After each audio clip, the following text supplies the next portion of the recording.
그 다음에 납달리 땅 갈릴리 그 지역 사마리아 지역에서 BC 722년에 10지파들이 아수르에 잡혀가지고 처절하게 포로 생활하는 이 흑암의 쓴맛을 우리가 알게 되면 이것을 이해가 됩니다.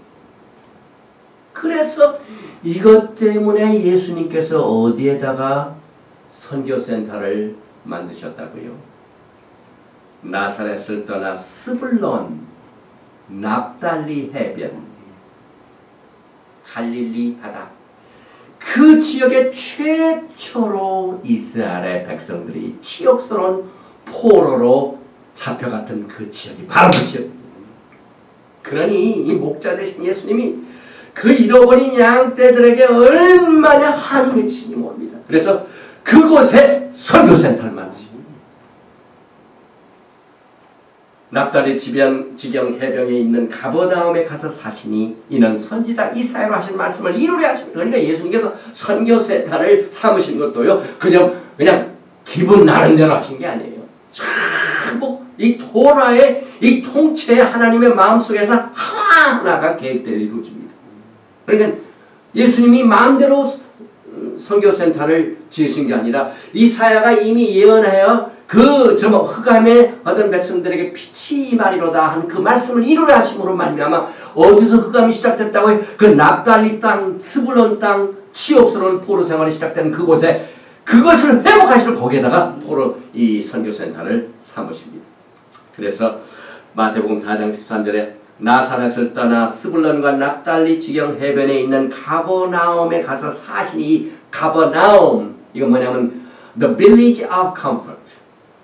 가버나움이라는 그 말이 위로의 동네입니다. 그런데 이 이스라엘 이 유대인들의 이 생각 개념 속에는 comfort, peace가 뭔 줄 아세요? 이 포로됐던 사람들이 다시 돌아오는 것. 죄악에서 고생하던 사람들이 회개하고 다시 회복하는 일. 그래서 이 포로들에게 comfort, 위로는 뭡니까? 다시 자유의 몸으로 돌아오는 겁니다. 그래서 예수님께서 카퍼나움, village of comfort, 위로의 동네에 세계 예수와 선교 센터가 거기에 세워집니다. 그래서 그들을 위로해줘요. 포로들이 잡혀가 있는 그 상처를 위로해주고 이제 완전한 위로는 그들이 다시 돌아올 때까지 위로를 주십니다. 그러니까 참 예수님은 끈질기신 분이에요. 그들이 돌아올 때까지 그 사역하십니다. 포로들이 돌아와야 컴포트의 의미가 성립이 됩니다. 그러니까 이 사실을 이사야가 그 위로의 메시지를 이사야 40장에 뒀죠. 제가 이사야서 40장 말씀의 위로의 말씀을 우리 인터넷을 해보니까 2005년인가요? 이제 메시지를 올리는데 첫 번째 메시지가 위로의 말씀입니다. 우리 딸이 정말 92년에 졸업을 하고 제 언니가 살고 있던 아나폴스에 가가지고 식당에서 일하면서 10년 동안 의과대학을 나옵니다. 그래가지고 그 졸업하는 날 제가 거기에 참석해가지고 돌아와서 위로의 메시지를 증거한 것이 이사야서 40장 위로의 메시지입니다. 그런데 이 위로의 메시지가 바로 포로로 잡혀갔던 자들이 다시 회복되어 돌아와서 주님과 함께 영원한 영광의 나라를 이루는 것이 온전한 위로입니다. 그러니까 우리 크리스찬들의 위로가 뭡니까? 지금 신부들이 신랑이 아직 안 와가지고 온통 세상에 있는 이 유혹들이 계속해서 신부들을 공격합니다. 그러니까 우리들 혼자 있으니까 마귀들이 와가지고 얼마나 유혹을 많이 해주고 그러나 우리들에게 온전한 위로가 뭡니까? 빨리 신랑이 오셔야죠. 신랑이 딱 옆에 버티고 계셔야 찝쩍거리던 뭡니까? 심한 한국말로 말하면 논팽이들이 손을 안 대죠. 우리 크리스찬 이 신부들의 컴포트 위로는요. 신랑이 오실 때 신랑. 아멘. 참 저는 이 카퍼나움이라는 말에 너무 그 신기성을 깨닫게 됩니다.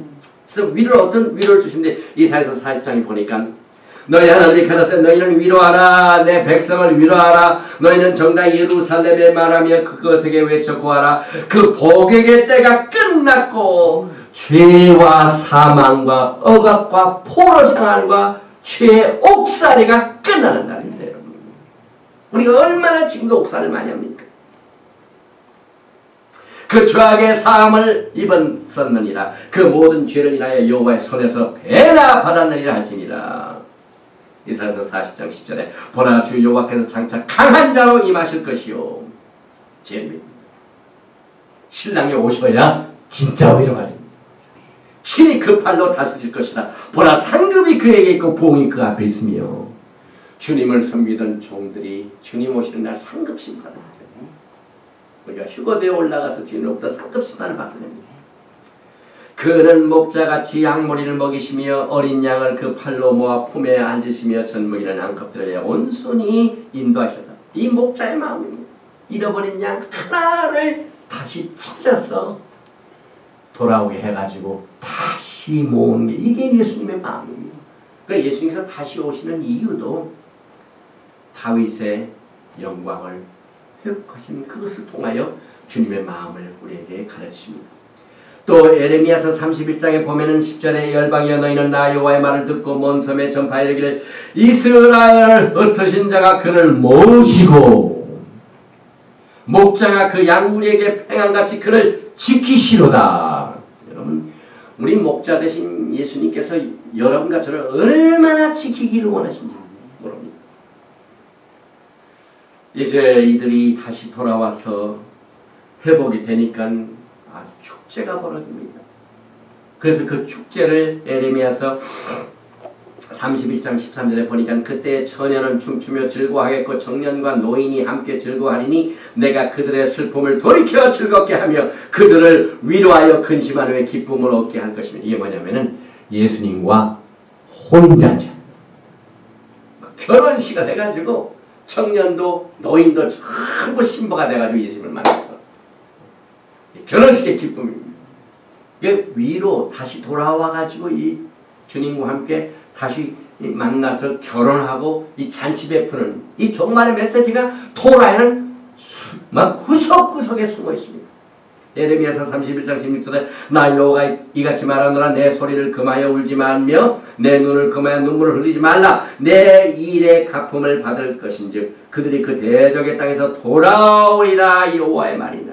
흩어진 자들이 돌아오게 하고 그들을 다시 모으는 것이 하나님의 마음입니다. 에레미야서 31장 10절에 나 여호와가 말하노라 너의 최후의 소망이 있을 것이라 너의 자녀가 자기들의 경내로 돌아오리라. 자녀들 중에 신앙생활 잘 안 하고 제멋대로 나가서 세상대로 살다가 그 부모의 마음이 그 안 돌아오는 자식을 생각할 때 얼마나 아프겠습니까? 그런데 그 자녀가 다시 돌아오게 되면은 부모의 마음이 얼마나 기쁩니까? 똑같습니다. 하나님의 마음.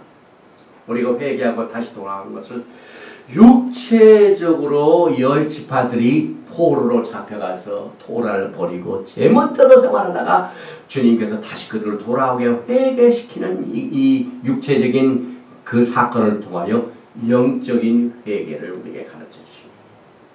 이 주님께서 똑같이 지금 우리들에게 회개를 원하십니다. 그래서 예수님의 사역은요, 잃어버린 10지파를 찾아 모으시는 겁니다. 하나님께서 구체적으로 그것을 설명하십니다. 세상을 창조하시고 이 세상을 구속하시게 하여 이스라엘 나라를 구체적으로 세운 것처럼 잃어버린 자들을 다시 모아 회복하는 것을 구체적으로 10지파를 딱 제로인 하셨습니다. 그래서 마태복음 4장 14절에 이는 선지자 이사야로 하신 말씀을 이루려 하심이라 일렀으되 스불론 땅과 납달리 땅과 요단강 저편 해변길과 이방의 갈릴리여 흑암에 앉은 백성, 이 흑암에 앉은 백성은 지금 포로로 잡혀가지고 이방 사람들과 똑같이 생활하니까 토라를 버린 사람들입니다. 이 백성 10지파가 큰